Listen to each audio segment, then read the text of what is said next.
ভালোবাসলে যত্নে রাখতে হয়। জানো তো, গাছাড়া ভাব নিয়ে কাউকে ধরে রাখা যায় না। যেখানে সম্মান মেলে না, আদর মেলে না, সেখানে মানুষ খোশমিন কালেও থাকতে পারে না। যে থাকার সে এমনিতেই থাকে না, তাকে আগলে রাখতে হয়, যত্ন করে বুকের কাছে রাখতে হয়, সময় দিতে হয়, মানুষটার মন বুঝতে হয়।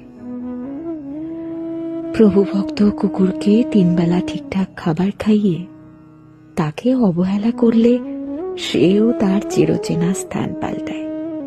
সেখানে সেখানে আমি তো মানুষ মাত্র। অযত্নে, অবহেলায় দূরে ঠেলে দেওয়ার পরেও মানুষটা থেকে যাবে।